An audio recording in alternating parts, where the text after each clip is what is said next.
Hi guys, welcome back to my channel. Today I'm going to show you how you can edit video from mobile.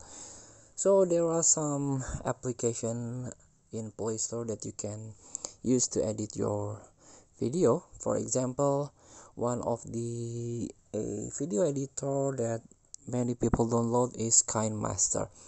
So for example, let's open one of my project here,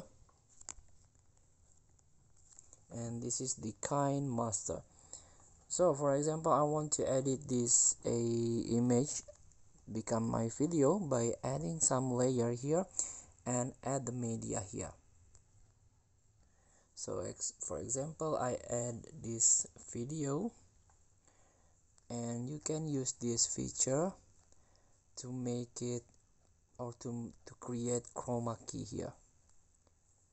So you can enable, so you can adjust the opacity here,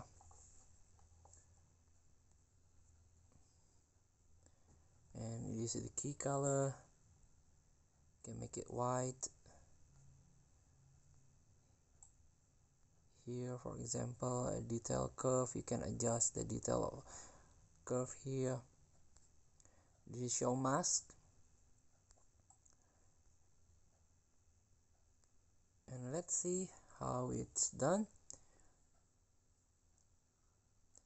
So this is the chroma key effect.